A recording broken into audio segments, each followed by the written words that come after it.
In the final moments before his execution, Seneca maintained such perfect composure that his guards were disturbed by his calmness. Here was a man facing the ultimate loss, his life, yet he remained more centered than most of us do when facing a delayed flight or a difficult conversation. This wasn't the result of supernatural powers or emotional numbness. This was the culmination of decades spent mastering techniques that allowed him to remain sovereign over his inner world regardless of external circumstances. If you're ready to develop this kind of unshakable inner stability, consider subscribing to this channel. We're building a community of people committed to emotional mastery through ancient wisdom. We live in an age of emotional volatility where feelings have become tyrants ruling over reason, where reactive behavior is normalized, and where losing control is often justified as being authentic. Social media algorithms profit from our emotional reactivity, news cycles thrive on our outrage, and consumer culture depends on our inability to distinguish between wants and needs. We've created a civilization that systematically undermines emotional regulation while demanding that we somehow maintain our sanity within it. But chaos has always existed. Political turmoil, economic uncertainty, relationship conflicts, health crises, and unexpected loss have been the human condition since the beginning of recorded history. What's changed isn't the presence of chaos, it's our relationship to it. We've forgotten that emotional control isn't about suppressing feelings or pretending everything is fine. It's about maintaining the capacity to think clearly and act wisely even when everything around us seems to be falling apart. The Stoic philosophers developed their techniques for emotional mastery not in ivory towers or peaceful monasteries, but in the heart of the Roman Empire during some of its most turbulent periods. Marcus Aurelius wrote his meditations while leading military campaigns on hostile frontiers. Epictetus developed his philosophy while enslaved, facing daily humiliations and physical hardships. Seneca refined his emotional practices while navigating the deadly political intrigues of Nero's court, where a single misstep could mean execution. These weren't academics theorizing about human psychology. They were practitioners developing tools for maintaining sanity and virtue under extreme pressure. Their techniques work because they're based on fundamental truths about how human consciousness operates, truths that remain as relevant today as they were 2,000 years ago. The first technique for mastering emotional control involves what we might call the pause of power, a specific method for interrupting the automatic sequence that typically flows from trigger to emotional reaction to regrettable action. When something happens that normally would send you into anger, anxiety, or despair, you have approximately 90 seconds before neurochemical flooding makes rational thought nearly impossible. During those crucial 90 seconds, practice what Marcus Aurelius called objective representation. Instead of telling yourself the story about what just happened, "This is terrible. They're trying to hurt me. Everything is falling apart," describe the situation in purely factual terms as though you were a neutral observer reporting to someone who wasn't present. For example, instead of thinking, "My boss is attacking me and trying to make me look incompetent in front of everyone," objective representation would sound like, "My supervisor spoke to me in a raised voice for approximately 60 seconds while 3 colleagues were present. He used words including disappointed and unacceptable while making eye contact and pointing toward the document I submitted yesterday." This isn't about minimizing legitimate concerns or pretending that difficult situations don't matter. It's about separating facts from interpretations so that you can respond based on what actually happened rather than the story your emotions want to tell about what happened. Often, when we strip away the emotional narrative, we discover that the objective situation is far more manageable than our initial reaction suggested. The power of objective representation lies in its ability to activate different neural networks than those associated with emotional reactivity. When we engage our observational faculties instead of our interpretive faculties, we create space between stimulus and response, the space where wisdom lives and where choices become possible. The second technique involves what Epictetus taught as the discipline of desire, a systematic method for distinguishing between what is and isn't under our control, and then training our emotional responses accordingly.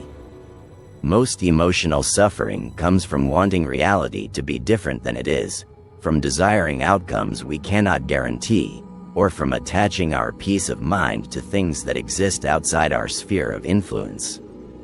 Epictetus divided all possible concerns into three categories: things entirely under our control, our thoughts, judgments, values, and chosen responses; things entirely outside our control, other people's behavior, natural disasters, economic conditions, past events, and future outcomes; and things partially under our influence, our health, reputation, career success, and relationships.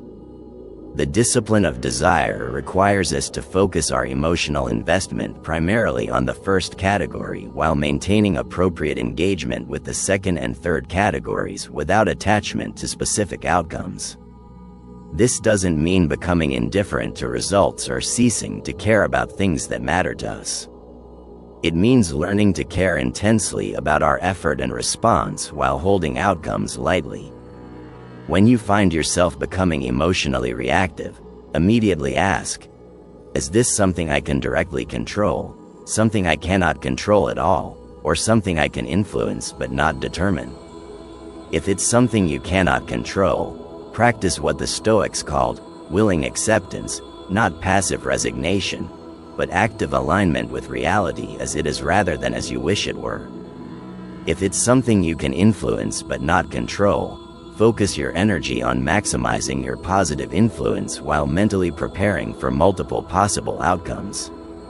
If it's something under your direct control, take immediate action aligned with your values while releasing attachment to how quickly or easily the change occurs. The third technique addresses what modern psychology calls cognitive distortions, the habitual thought patterns that amplify emotional reactivity and distort our perception of reality. The Stoics identified several common distortions that we still recognize today: catastrophizing, assuming the worst possible outcome; all or nothing thinking, seeing situations in absolute terms; mind reading, assuming we know what others are thinking; and fortune telling, predicting negative futures with certainty. Seneca developed a practice he called philosophical therapy, a method of examining our thoughts the way a physician examines symptoms, looking for patterns that indicate underlying problems with our reasoning. When you notice strong emotional reactions, pause and examine the specific thoughts generating those emotions. Are you catastrophizing by imagining worst-case scenarios as though they were certainties? Are you engaging in all or nothing thinking by treating complex situations as simple moral conflicts? The goal isn't to eliminate these thought patterns entirely. They sometimes contain useful information, but to recognize them as mental habits rather than accurate reflections of reality. Once you can identify these distortions as they arise, you can choose whether to believe them or to consider alternative interpretations that might be more accurate and less emotionally destabilizing. For instance, when someone doesn't respond to your message immediately, catastrophizing might generate thoughts like, "They're angry with me," or "I must have said something wrong." Philosophical therapy would examine this thought pattern and generate alternatives. They might be busy, they might not have seen the message, they might prefer to respond when they have more time to give a thoughtful reply. The fourth technique involves what Marcus Aurelius called the view from above, a practice of expanding temporal and spatial perspective to put immediate emotional triggers into broader context. When we're caught in emotional reactivity, our perspective naturally narrows to focus intensely on whatever is triggering us. This tunnel vision amplifies the emotional impact while reducing our ability to see solutions or alternatives. The view from above involves mentally stepping back to consider how the current situation will matter in progressively larger time frames. How will this matter in 1 week? 1 month? 1 year? 10 years? From the perspective of your entire life? From the perspective of human history? This isn't about minimizing genuine problems, but about calibrating your emotional response to the actual significance of what's happening. Marcus Aurelius regularly practiced this temporal perspective shift, reminding himself that most of the things that seemed urgent and crucial in the moment would be completely forgotten within a short time. He wrote, "Time is a river of vanishing appearances and the current is swift. There is nothing that lasts." This perspective didn't make him careless about his responsibilities as emperor, but it prevented him from being overwhelmed by the daily crises that are inevitable in any position of significant responsibility. The spatial aspect of this technique involves imagining yourself from increasingly distant perspectives, from across the room, from outside the building, from above the city, from space looking down at Earth.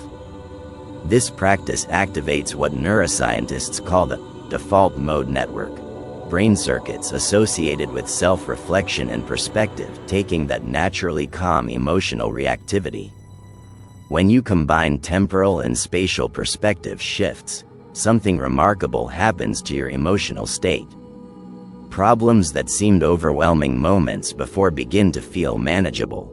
Conflicts that appeared to threaten your fundamental well-being reveal themselves as temporary challenges that will pass regardless of how much energy you invest in emotional reactivity. The fifth and perhaps most powerful technique involves what we might call voluntary discomfort, the practice of deliberately exposing yourself to minor hardships in order to build resilience for major challenges and to reduce your emotional dependency on comfort and convenience. Seneca regularly practiced voluntary poverty, sometimes spending days eating only bread and water while sleeping on hard floors and wearing rough clothing. He wasn't pursuing suffering for its own sake, but training his mind to remain calm and resourceful regardless of external conditions. He wrote, "Set aside a certain number of days, during which you shall be content with the scantiest and cheapest fare, with coarse and rough dress, saying to yourself the while, 'Is this the condition that I feared?'" Modern applications of voluntary discomfort might include taking cold showers, fasting for specific periods, walking instead of driving when possible, sleeping without excessive comfort items, or temporarily abstaining from entertainment and luxury goods. The key is choosing discomforts that are challenging but not genuinely harmful, and approaching them as training rather than punishment. The psychological mechanism behind this practice is called stress inoculation. When we voluntarily experience manageable stress, we build our capacity to handle involuntary stress. More importantly, we discover that we're more resilient than our comfort-dependent culture teaches us to believe. We learn that happiness doesn't depend on constant pleasure, that security doesn't require the elimination of all discomfort, and that we can maintain inner peace even when external conditions are less than ideal. This practice also serves as a powerful antidote to what psychologists call hedonic adaptation, our tendency to quickly adjust to improvements in our circumstances and then require progressively more comfort and luxury to feel satisfied. By regularly experiencing voluntary simplicity, we maintain our appreciation for basic comforts while reducing our emotional dependence on them. But let's address a crucial misconception about emotional control. Many people fear that developing these techniques will make them cold, unfeeling, or disconnected from their humanity. This concern arises from confusing emotional control with emotional suppression, two completely different processes with opposite effects on psychological health. Emotional suppression involves pushing feelings down, pretending they don't exist, or numbing ourselves to avoid experiencing difficult emotions. This approach typically leads to increased anxiety, depression, and interpersonal problems because suppressed emotions don't disappear. They go underground and influence our behavior in unconscious and often destructive ways. Emotional control, as the Stoics understood it, involves experiencing the full range of human emotions while maintaining the capacity to think clearly and act wisely regardless of what we're feeling. It's about developing what psychologists now call emotional intelligence, the ability to recognize emotions as they arise, understand what they're telling us, and choose our responses based on our values rather than our immediate emotional impulses. When Marcus Aurelius grieved the death of his beloved teacher Junius Rusticus, he didn't suppress his sadness or pretend that loss didn't matter. Instead, he experienced grief fully while simultaneously recognizing that his grief was a natural response to losing someone valuable, that his sadness honored the significance of their relationship, and that his teacher would have wanted him to continue living with wisdom and virtue despite the pain of loss. This is emotional mastery in its truest form. Feeling deeply while thinking clearly, caring intensely while holding outcomes lightly, allowing emotions to inform our understanding without permitting them to dictate our actions. The development of genuine emotional control creates what we might call emotional sovereignty, the capacity to remain centered in your core values and long-term vision even when short-term circumstances trigger powerful emotional responses. This doesn't happen overnight, and it requires the same kind of patient, consistent practice that any complex skill demands.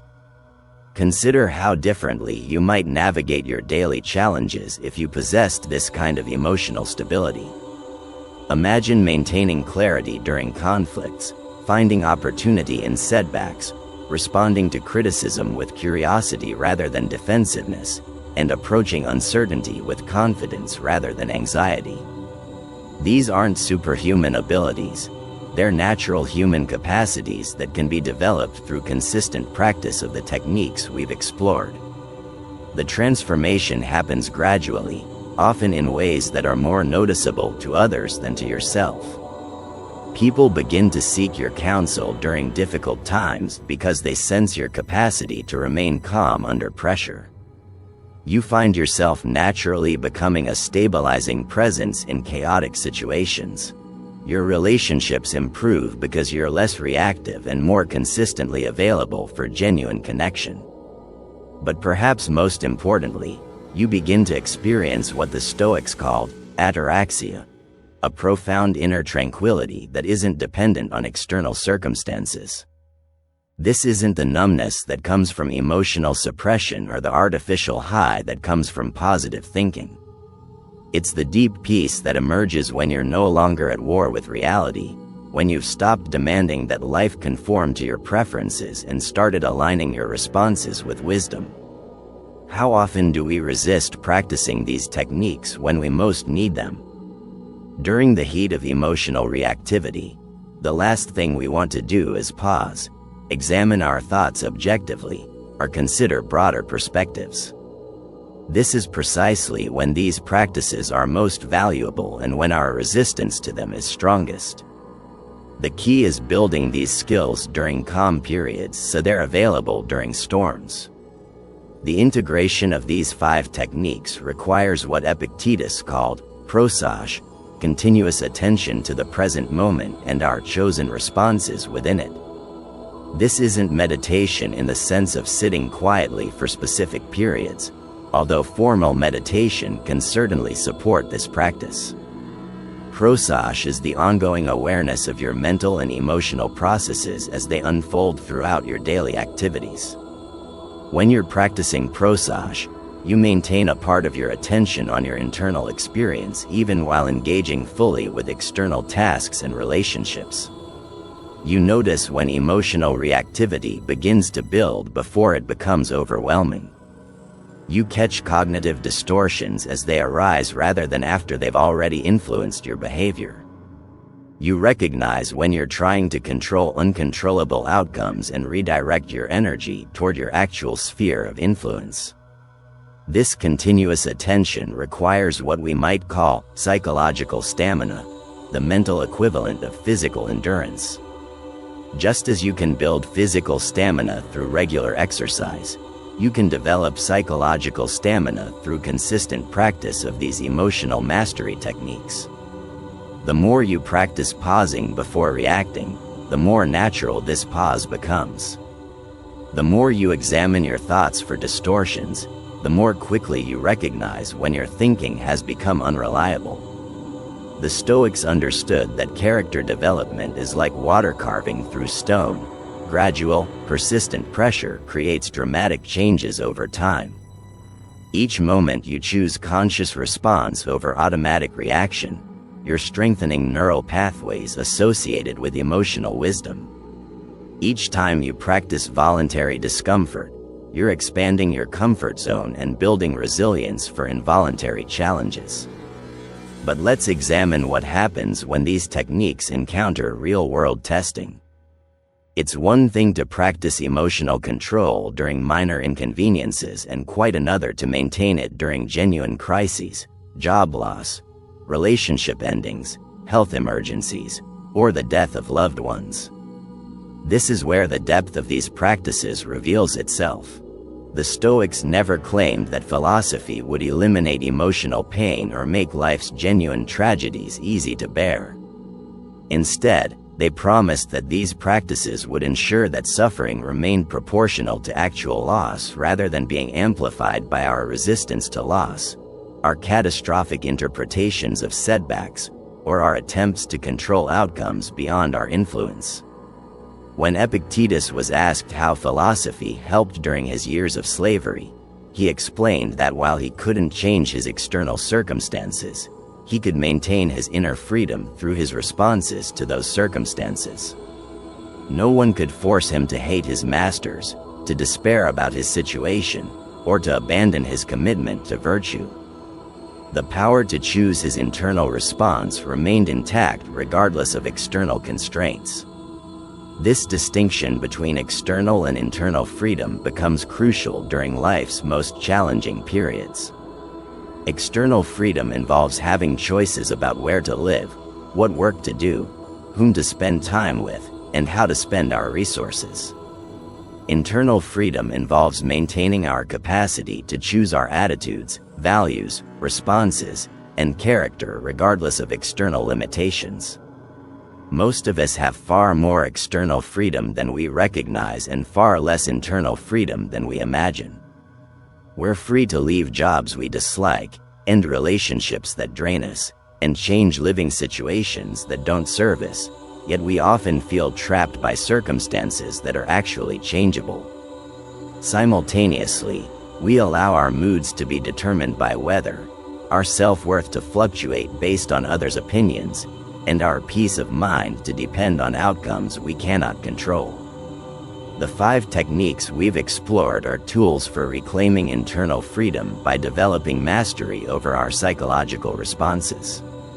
When you can pause before reacting, you're exercising the freedom to choose your response. When you practice objective representation, you're liberating yourself from the tyranny of emotional interpretations. When you distinguish between what you can and cannot control, you're directing your energy toward areas where you actually have power. When you examine your thoughts for distortions, you're freeing yourself from habitual mental patterns that may have been unconsciously governing your behavior for years. When you practice voluntary discomfort, you're expanding your range of emotional and physical resilience while reducing your dependence on external conditions for inner stability. The cumulative effect of these practices is what we might call philosophical resilience, a form of strength that's qualitatively different from mere toughness or stubborn endurance. Philosophical resilience involves the capacity to find meaning in difficulty, to maintain hope during uncertainty, and to continue growing in wisdom even during periods of loss or setback. This resilience isn't built through avoiding challenges or insulating yourself from life's inevitable difficulties. It's developed through engaging with challenges while maintaining your commitment to responding with virtue rather than merely surviving with whatever means necessary. It's forged through the daily practice of choosing wisdom over convenience, courage over comfort, and long-term character development over short-term emotional gratification. Consider the compound effect of practicing these techniques consistently over months and years. Each day that you choose conscious response over automatic reaction, you're building what psychologists call response flexibility, the capacity to choose from multiple possible responses rather than being locked into habitual patterns. Each time you practice emotional regulation during minor stresses, you're preparing your nervous system to remain stable during major crises. The investment you make in developing these skills during ordinary circumstances becomes the foundation for extraordinary resilience during extraordinary challenges. This is why the Stoics emphasized daily practice rather than waiting for major difficulties to begin developing philosophical tools. By the time you need these techniques most urgently, it may be too late to develop them from scratch. But emotional mastery also serves a purpose that extends beyond personal benefit. When you develop genuine emotional stability, you become a resource for others during their difficult times. Your capacity to remain calm during crises provides stability that others can rely on. Your ability to think clearly during emotional storms allows you to offer wisdom and perspective when others are overwhelmed. The Stoics believed that individual virtue contributes to collective flourishing. When you respond to challenges with wisdom rather than reactivity, you model a different way of being human that others can learn from. When you maintain emotional equilibrium during chaotic periods, you create islands of stability that benefit everyone in your sphere of influence. This social dimension of emotional mastery is particularly important in our current cultural moment, when emotional reactivity is often celebrated as authenticity and when maintaining composure is sometimes criticized as privilege or insensitivity. The world needs more people who can feel deeply while thinking clearly, who can care intensely while remaining strategically intelligent about how to help. As we conclude this exploration of Stoic techniques for emotional mastery, it's important to remember that these practices are not about achieving perfect emotional control or never experiencing difficult feelings. They're about developing the capacity to maintain your essential humanity while building resilience for life's inevitable challenges. The goal isn't to become invulnerable or to transcend the human condition. The goal is to become more fully human, to develop the emotional intelligence, psychological resilience, and wisdom that allow you to contribute positively to the world even during your most difficult periods. These techniques work because they're based on accurate understanding of how human psychology actually functions rather than how we might wish it functioned. They don't promise to eliminate suffering, but they offer tools for ensuring that suffering serves its natural purpose of promoting growth rather than simply creating misery. The pause of power teaches us that we always have more choice than we initially recognize. Between stimulus and response, there's always space for consciousness, and within that space lies our capacity for wisdom. The more we practice accessing this space, the more available it becomes during moments when we most need it. Objective representation frees us from the emotional stories that often cause more suffering than the actual events they're supposedly describing. When we can distinguish between what happened and our interpretation of what happened, we create room for multiple perspectives and more skillful responses. The discipline of desire aligns our emotional investment with our actual sphere of influence, preventing us from wasting energy on futile attempts to control uncontrollable outcomes while ensuring that we take full responsibility for areas where we do have power. Philosophical therapy helps us recognize when our thinking has become unreliable due to common cognitive distortions, allowing us to make decisions based on accurate assessment of reality rather than emotional projections. The view from above provides perspective that naturally calms emotional reactivity while helping us distinguish between genuinely important concerns and temporary inconveniences that feel important only because they're immediate. Voluntary discomfort builds our capacity to maintain inner stability regardless of external conditions while reducing our emotional dependence on comfort and convenience. The integration of these techniques creates a comprehensive approach to emotional development that addresses both the immediate need for crisis management and the long-term goal of character development. They work together synergistically, each practice supporting and reinforcing the others. But the most important aspect of these techniques is their accessibility. They don't require special equipment, extensive training, or ideal circumstances. They can be practiced by anyone, anywhere, at any time. They're as available to someone facing poverty as to someone with abundant resources, as relevant for someone dealing with minor daily frustrations as for someone facing major life crises. This accessibility reflects the democratic nature of Stoic philosophy, the understanding that wisdom is available to anyone willing to practice it consistently, regardless of education, social status, or external circumstances. Epictetus was a slave when he developed many of these insights. Marcus Aurelius was an emperor. Seneca was a wealthy advisor navigating political intrigue. Their different external situations didn't prevent them from accessing the same fundamental truths about emotional mastery and character development. What they shared wasn't privilege or special circumstances, but commitment to daily practice and the humility to recognize that emotional mastery is a lifelong journey rather than a destination you reach and then maintain effortlessly. They understood that these techniques require the same kind of ongoing maintenance that physical fitness demands: consistent practice, regular challenge, and continuous refinement. The modern scientific research on emotional regulation confirms what the Stoics intuited. These practices literally rewire our brains, creating new neural pathways associated with emotional stability, cognitive flexibility, and stress resilience. Neuroplasticity research shows that our brains remain capable of growth and change throughout our lives, and that the specific practices we engage in determine the direction of that change. When you consistently practice emotional regulation techniques, you're not just developing better coping strategies. You're fundamentally altering your brain's default patterns of response to challenge and stress. Over time, what initially requires conscious effort becomes increasingly automatic, and what once felt difficult gradually becomes natural. This transformation affects every area of your life.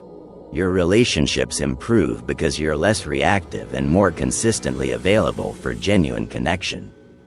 Your work performance increases because you can maintain clarity and focus even during stressful periods. Your physical health benefits because chronic emotional reactivity creates chronic stress, which contributes to numerous health problems.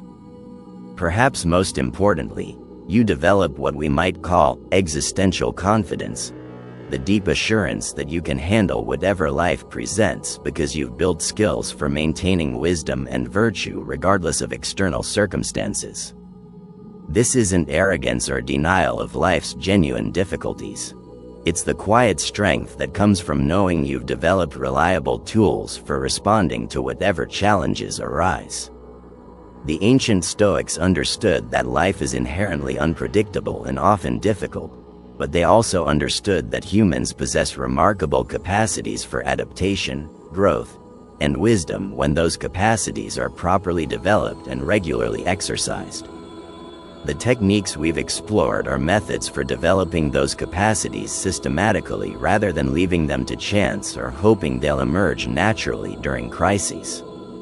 As you begin implementing these practices, remember that progress isn't always linear or immediately obvious. Some days you'll maintain perfect emotional equilibrium during significant challenges. Other days you'll find yourself reacting with old patterns to minor irritations. This inconsistency is normal and expected, It's part of the learning process, not evidence that the techniques don't work. The key is treating each moment as a fresh opportunity to practice, regardless of how well or poorly you've practiced in previous moments. Emotional mastery isn't about achieving perfection. It's about developing the capacity to return to wisdom after periods of reactivity, to learn from emotional mistakes rather than being defined by them, and to maintain commitment to growth even when progress feels slow or inconsistent. If these ideas resonated with you and you want to continue developing your emotional mastery through ancient wisdom, consider subscribing to this channel. We're exploring how time-tested philosophical practices can address modern psychological challenges, building a community of people committed to inner development in service of outer contribution. Share this video with someone who might benefit from developing greater emotional resilience. The techniques we've discussed work best when practiced within a community of people who support each other's growth and can offer perspective during particularly challenging periods. Tomorrow, when you encounter your first emotional trigger of the day, you'll have a choice. You can respond with your habitual patterns, or you can pause and access one of these 5 techniques. That moment of choice, repeated consistently over time, is how we transform our relationship with difficulty and build lives of genuine wisdom and resilience. The Stoics believed that emotional mastery is both a personal achievement and a gift to the world. When you develop genuine inner stability, you become a source of calm during storms, wisdom during confusion, and hope during despair. This is how individual practice serves collective flourishing, and how the ancient pursuit of virtue remains urgently relevant for our modern challenges. The techniques are simple to understand but require a lifelong commitment to master. They demand nothing more than your willingness to approach emotional challenges as opportunities for growth rather than threats to your well-being. And that shift in perspective, from victim to student, from reactor to responder, from helpless to resourceful, is the foundation of all genuine transformation.